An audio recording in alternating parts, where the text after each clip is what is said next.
कहानी संकटों से सामना। बहुत समय पहले एक गांव में मोहन नाम का एक युवक रहता था।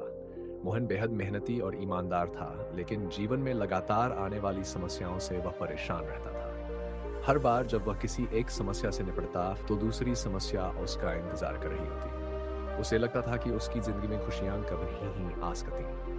मोहन के परिवार में उसकी पत्नी और दो छोटे बच्चे। वह एक किसान था और अपनी जमीन पर खेती करके अपने परिवार का पालन पोषण करता था। लेकिन पिछले कुछ वर्षों से मौसम की मार और फसल की खराबी ने उसे बहुत परेशान कर दिया था। फसल खराब होने की वजह से वह कर्ज में डूब गया और उसे समझ नहीं आया कि वह अपनी समस्याओं से कैसे बाहर निकले। एक दिन मोहन गांव के मंदिर में गया। वह बहुत निराश और हताश था। उसने भगवान के सामने बैठकर अपनी समस्याओं का हल मांगा। उसी समय गांव के एक बुजुर्ग व्यक्ति, जिसे सब लोग दादाजी कहकर बुलाते थे, मंदिर में आए। दादाजी बहुत ज्ञानी और समझदार व्यक्ति थे। उन्होंने मोहन की हालत देखी और उससे पूछा, बेटा क्या बात है, तुम इतने परेशान क्यों हो?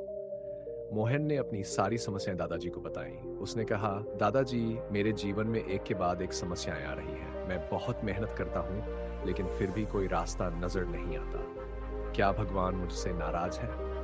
दादाजी ने मोहन की बात सुनी और मुस्कुराए। उन्होंने कहा, बेटा, जीवन में समस्याएं हर किसी के पास आती हैं। यह सोचकर कि केवल तुम्हारे ही जीवन में समस्याएं हैं, गलत है। जीवन का असली मतलब ही समस्याओं का सामना करना और उनसे सीखना है। मोहन ने दादाजी की बातों को ध्यान से सुना, लेकिन वह अभी भी समाधान नहीं समझ पा रहा था। उसने कहा, लेकिन दादाजी, मैं इन समस्याओं का सामना कैसे करूं? मुझे कोई रास्ता नहीं दिख रहा। दादाजी ने मोहन को पास बुलाया और कहा, बेटा, मैं तुम्हें एक कहानी सुनाता हूँ। यह कहानी तुम्हारी मदद करेगी। दादाजी ने एक बार एक राजा की कहानी सुनाई, जिसका नाम राजा वीरेंद्र था। राजा वीरेंद्र बहुत शक्तिशाली और धैर्यवान राजा थे, लेकिन उनके राज्य में अचानक बहुत सी प्राकृतिक आपदाएं आने लगी।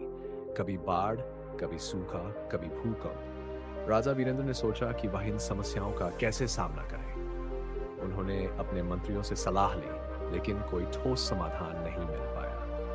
तब राजा वीरेंद्र ने एक साधु से मिलने का फैसला किया। साधु बहुत ज्ञानी और समझदार थे। राजा ने साधु से अपनी सारी समस्याओं के बारे में बताया और कहा, मुझे समझ नहीं आ रहा कि मैं इन आपदाओं से अपने राज्य और जनता को कैसे बचाऊं। साधु ने राजा से कहा, महाराज, जीवन में आने वाली समस्याएं और आपदाएं केवल चुनौतियां हैं। ये हमें मजबूत बनाती हैं और हमें नए तरीके से सोचने के लिए प्रेरित करती है। समस्याओं से घबराने के बजाय हमें उनका सामना करना चाहिए और उनसे सीखना चाहिए। राजा ने साधु से पूछा, तो मुझे क्या करना चाहिए? साधु ने राजा को 3 महत्वपूर्ण बातें बताई।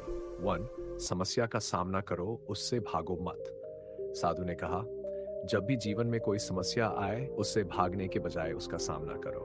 भागने से समस्या हल नहीं होगी, बल्कि और बढ़ेगी। शांति से सोचो और समाधान ढूंढो। उन्होंने कहा, किसी भी समस्या का समाधान तभी मिलता है जब हम शांत मन से सोचते हैं। घबराहट और गुस्से में लिया गया निर्णय अक्सर गलत होता है। समस्या को एक सीख मानो। साधु ने कहा, हर समस्या हमें कुछ न कुछ सिखाने आती है।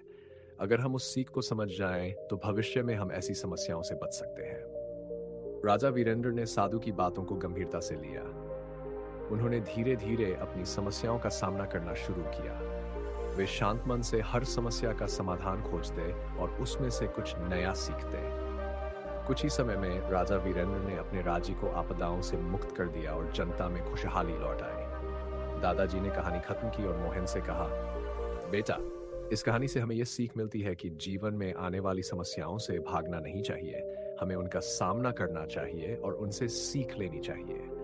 हर समस्या हमें मजबूत बनाती है, बशर्ते हम उसे सही नजरिए से देखें। मोहन ने दादाजी की बातें और राजा वीरेंद्र की कहानी को ध्यान से सुना। उसे अब समझ में आ गया था कि जीवन में समस्याएं सिर्फ चुनौतियां हैं, जो हमें कुछ नया सिखाने और मजबूत बनाने के लिए आती हैं। उसने तय किया कि वह अब अपनी समस्याओं से भागेगा नहीं, बल्कि उनका सामना करेगा। उसने अपने कर्ज को चुकाने के लिए एक नई योजना बनाई। उसने गांव के कुछ दोस्तों के साथ मिलकर एक सहकारी संगठन की स्थापना की, जिसमें सभी किसान मिलकर एक दूसरे की मदद करते थे। इस संगठन के माध्यम से उन्होंने आधुनिक खेती के तरीके सीखे, जिससे उनकी फसल की पैदावार बढ़ गई। उन्होंने गांव में एक नया नलकूप लगवाया, जिससे सूखे के समय भी पानी की कमी नहीं हुई। मोहन ने गांव में शिक्षा के महत्व को भी समझा और बच्चों के लिए एक छोटा स्कूल खोला फुट जहां वे खेती के साथ साथ आधुनिक शिक्षा भी प्राप्त कर सकें। उसने अपने बच्चों को भी शिक्षा के लिए प्रेरित किया और उन्हें कठिन परिस्थितियों का सामना करने के लिए तैयार किया। समय बीता गया और मोहन के प्रयासों का फल मिलना शुरू हो गया। उसकी फसलें अब अच्छी होने लगीं और उसने धीरे धीरे अपने कर्ज को चुकाना शुरू किया। गांव के अन्य किसानों ने भी मोहन की योजनाओं का अनुसरण किया और वे भी सफल होने लगे। मोहन अब समस्याओं को डर की नजर से नहीं देखता था, बल्कि उन्हें एक नई चुनौती के रूप में स्वीकार करता था।